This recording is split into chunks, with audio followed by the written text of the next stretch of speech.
Alright, ladies and gentlemen, welcome to the history of Kanto. Yeah, this is a new thing I'm doing. I'm going to start doing the regions. A lot of people have been asking me about this, and you know what? I decided I'm going to do it because why not, I already started this, already themed this trend, and people are expecting me to do these histories and stuff. I'm like the people. Some guy just called me the Pokemon historian or something like that, and I was just laughing because I'm really not a historian. I just gather information and just put it in one video. Try to make it neat. Try to make it nice. I mean, with my skills, but which isn't that like good skills. Anyways, guys, hopefully you guys enjoyed that intro. And yeah, without further ado, let's continue with the history of Kanto. So we're going to go straight on point on this series. Instead of saving the history for last, I'm going to start with the history. Alright, so Kanto was the first region, as everyone knows, of Pokemon. And it's based off Japan's own Kanto region. Now, I'm not saying it right. It's supposed to be like a Kanto, like, I don't know, like Kanto, something like that, region like in Japan. In fact, both of the regions are almost the same with only some differences. Pokemon introduced three main protagonists alongside the Pokemon trio, region trio, which you see in the image on the right. At first, Kanto wasn't even going to be included in Pokemon. The game was just going to be called Capsule Monsters, that is true, and just have a button called Map, or Town Map. No, at first it was Map, then it got called Town Map. Kanto being the first region with the least amount of myths, legends, we follow up with the towns and cities, perspectives, and other people, trainers involved in each one. So that's what we're going to follow up on in just a minute. But first I want to show you guys about this capsule monster stuff. These are some images that was made in 1990, really early. This is on the left, you see the capsule monsters map. At first the towns were just going to be called numbers. And like I think some are gonna be called C, T, or something like that. And the routes were gonna be like dashes, like hey, this is route 9-3 or something like that. So yeah, this is how it looked like on the left. It's kind of weird. Imagine calling Pokemon capsule monsters. Hey, I just got my capsule monster, bro. That's just weird. On the right, you see a drawing of what they want, or what they're doing, or what they're thinking. Could look like a capsule monster. You see a trainer there with a ball, and I don't know what Pokemon that looks like. It kind of looks like a freaking big fish with claws and teeth, and that looks like actually on the one it looks kind of like a dinosaur or something. I don't know. Yeah, as you guys can see at the bottom there, Game Freak Incorporated in 1990. So yeah, it's cool. Interesting. Moving on to the main protagonists. These are the manga main protagonists. On the far end, far end, that's Red with his Pikachu, and then you see Blue on the left. Excuse me for my voice. You see her there, and then you see Green on the right with his Arcanine. So yeah, that's an awesome image. Everyone knows Red, everyone knows Green, everyone knows Blue. The main protagonist in the anime is obviously Ash Ketchum, and he still is in the anime as the anime unfolds, especially now that Gen 6 is coming around. He's probably the longest main protagonist ever, so yeah, he is an icon. Alright guys, we're going to move down to the towns and cities, starting with Pallet Town. This is a cool little image of Pallet Town. You see Professor Oak's lab is here, the first Pokemon professor in the whole Pokemon world. Small town, very quiet and peaceful, and the home of Squirtle, Bulbasaur, and Charmander. Occasionally you'll see Pidgeys flocking around, but hey, also the home of Ash, Red, and Green. Sweet. Moving on to Viridian City. So credit to this, I'm gonna give him credit. I just got some images. He did some 3D images on cities and towns. So I decided to put it in the video because I think it's cool. Like, it looks good, like seeing it in a 3D perspective. Anyways, this is a green city, I believe, and also the gym leader is going to be Giovanni at first, and then later it's going to be Blue, in the in-game Blue. There he is, and you can get the Earth badge here on the top right. You see the in-game version, and other than that, you get introduced to the first Poke Center here and the Pokemart, which is awesome. Other than that, it's kind of boring. On the left, you go to the Indigo Plateau in the city, but yeah, that's about it. Moving on to Pewter City, hometown of Brock. Yes, another what do you call it, supporting character in the anime as well. He is the rock type gym leader here in Pewter City. You also have the Pewter City Museum, where fossils are taking place, and you can turn fossils into real Pokemon, which is cool. And other than that, it's very rocky, like laid back mountain city. And on the top right, you see I believe that's called the Boulder Badge, and that's the in-game version, which is nice. And moving on to Cerulean City. This is what do you call it? A very beautiful city, I guess, in the description that I read, and it's very nice. You have the Cerulean Cave where you can encounter Mewtwo, and also the hometown of Misty. Also another supporting character in the anime for the first two seasons, like Kanto and Johto. And yeah, she is a water type gym leader. And on the top right, you see the Cascade Badge, which is the badge you earn in game. This is like, I'm talking about, this is like red and blue type of version. Like, that's the badge. So it's like a little raindrop. It's kind of cool. And yeah, and up north, if you keep going up north, you'll see I forgot his name, Professor Bill. That's his name, Professor Bill's lab. So he's up north of Cerulean City. It's cool. And also a bicycle shop is here, which is nice. Moving on to Vermilion City. Heck yeah, that's what I'm talking about. Vermilion City. This is like the seaport town of the what do you call it? Of Kanto, and also the hometown of Lieutenant Surge. He is Lieutenant Surge, the electric type gym leader. I remember he was a pain in the butt to defeat without a ground type. His Raichu will like kill your team. I remember like when I started playing Pokemon. So yeah, in fact, I believe that Vermilion City is based off the city Yokohama in Japan, which is the main and the largest seaport of Japan. That's why he has a seaport in this city. So yeah, I just want to let you guys know that's a cool fact. And yeah, other than that, on the right you can see the Diglett Cave, I believe. Yeah, so cool, bro, cool. Moving on to Lavender Town. Yeah, this is the ghostly town. Apparently, this is where a moonlight of purple shines in this town, so it's called Lavender Town. Yeah, you got the ghost tower there, and on the far left, top left, I put the first ghost you see in the game, which is kind of cool. A lot of people been talking about what that ghost is, where that ghost comes from, like scary myths, like oh my goodness, like all this stuff. But hey, you know what? I don't know. Like it's just there, man. It's just there to make you think all these myths, and I guess Game Freak created that to make you think what you think it is gonna be it. Who knows?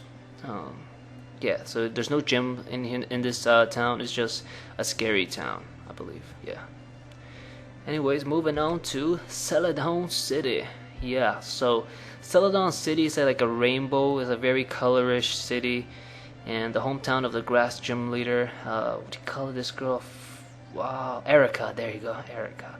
You can get the rainbow badge here on the top right. You see it, and Celadon City is actually based off the commercial version of Tokyo, Japan. As you guys can see, the big Pokemart or mall over there, that's like the commercial part. And that fountain is actually, there is a fountain in Japan, Tokyo, Japan, in front of I think their biggest mall.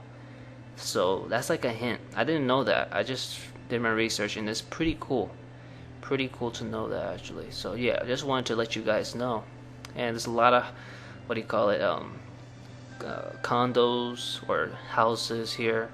There's also a game corner, like aka casino. You can like play, but they call it a game corner because this is a friendly game. So yeah, cool guys. Moving on to Fuchsia City. Alright, so at first the gym leader is going to be Koga. He'll give you, I believe this is the soul badge. And this is actually based off a historic village in Japan. I don't know what village, but they revamped it to make it seem current and modern, but it's still keeping the historic theme. Yeah, so that is the overall theme of this city. Also, the Safari Zone is located here, and as well as the poison type gym leader, Koga. Later on Soul Silver, Heart Gold, or I should say, oh crap. Yeah, I believe though. Yeah, I think this is Koga's daughter, Jasmine. Not Jasmine, damn it, I forgot her name. Wow, I suck at names, guys. You guys can make fun of me in the comments if you want, but yeah, that's her, who she's gonna take over Koga. So yeah, moving on to Saffron City, hometown of Sabrina, the psychic gym leader. And this, guys, is the financial part of Tokyo, Japan. It's based off that. The Silph-ko is actually the what do you call it? The financial part. It's based off a building in Tokyo that's only for business.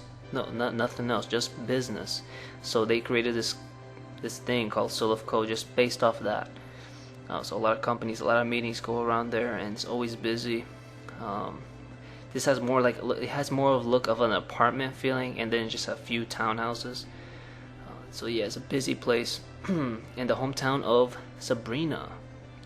You can defeat her and you can get the Marsh badge. I believe that's what it's called, the Marsh badge.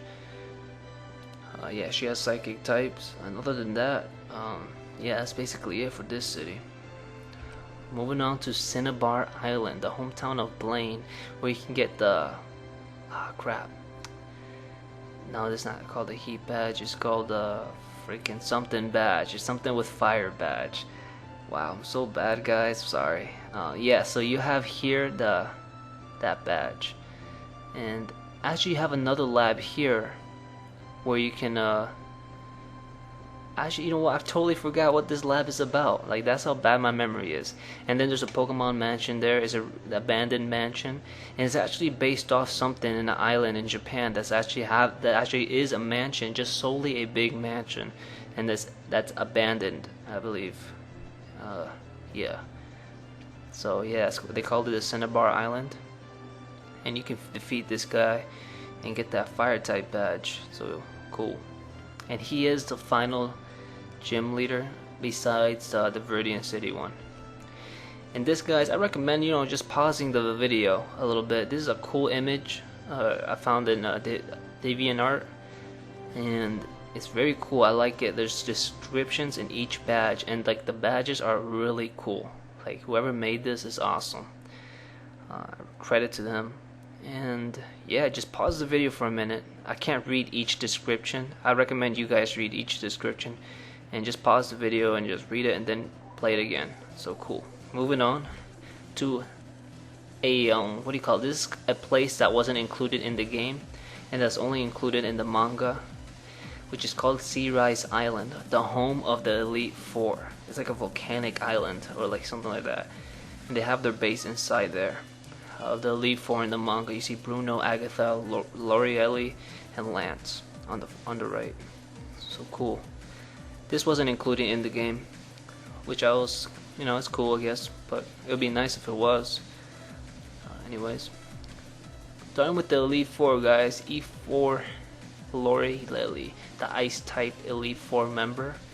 She is a badass, but you know, she is responsible for Red's terror, I guess. She's responsible for handcuffing him with ice in like Mount what was it called? Mount Moon, I believe. Mount Moon. Yeah, in Mount Moon or Mount Silver, somewhere there. One of those two. And he stayed there for almost a week, or a little bit over a week, handcuffed in ice. So yeah, that's kind of like crazy. She's a crazy girl. And this is her team: Lapras, Dugong, Slowbro, Cloyster, and Jinx. Ice type is her motivation. So yeah, cool. Moving on to Bruno, the badass fighting type. Gym leader. I'm not gym leader, damn it. Kanto Elite 4. There's a cool image. Hariyama on the background and Bruno there just chilling, saying, "What's good, though?" Yeah, what's good, dog? And this is his team in the manga. It's funny because he has those what do you call it? Nunchucks. At the end, each one has a Pokeball on it, which is hilarious. He has a Hitmonchan, Hitmonlee, Machamp, and an Onix. Onix, which is not a fighting type, but only rock. Yeah, rock type. It's kind of weird for him to have it, but he does have an Onix. His Onix is very powerful, though. Moving on to Agatha, the Poison Elite 4. At first, I thought she was the ghost, but no, she's actually poison, solely poison. Her team is obviously Golbat, Gengar, Haunter, and Arbok. That's it. That's all she has in the manga as well. So yeah, she is a crazy woman, and also former comrade of Professor Oak. If you guys haven't watched that stuff, you can watch my Pokemon history video, Professor Oak, which I explain how they met, and another cool image when she was a lot younger. Moving on to Lance, which he is the final Elite Four member. This is his team: Aerodactyl, 2 Dragonairs, Dragonite, and a Gyarados. That's his team. He's a very young guy here in the manga, so sweet. And also in game, this is his team. No, wait, this is not his team in game. I'm not including the in game. I'm going off the manga. So, anyways, guys, we can't forget the Team Rocket.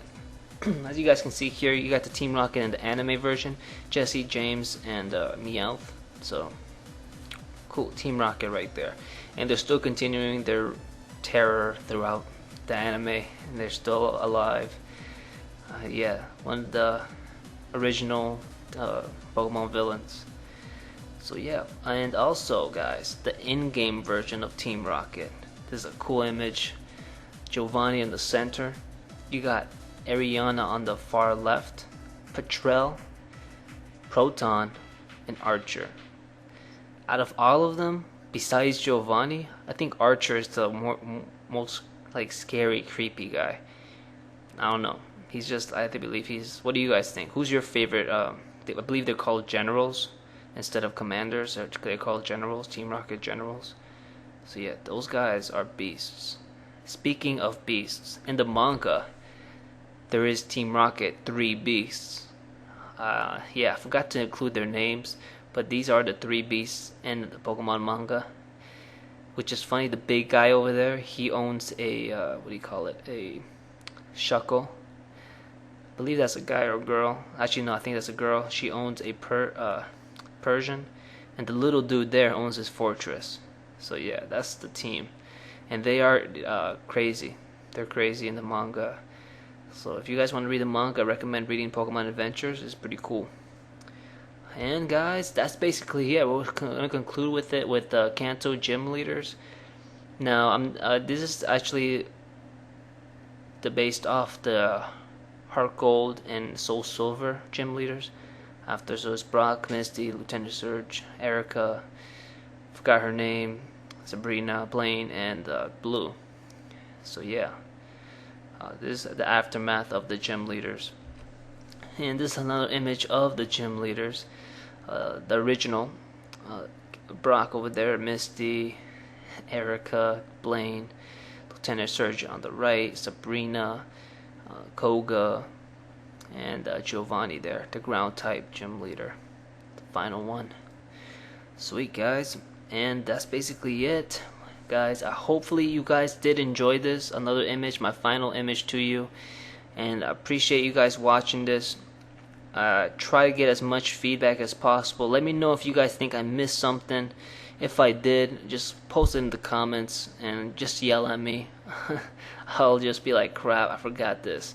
But anyways, that's basically it. If you haven't subscribed, I recommend you guys subscribe. I will be doing, believe me, I will be doing the antagonists of Pokemon, which I will tell you right now. If you're watching this video, I will include Giovanni. And if you want to help me do a video with Giovanni, he'll be my next one, go to pokepals.net and you'll see a form. You guys can register and you guys can help and give suggestions on Giovanni.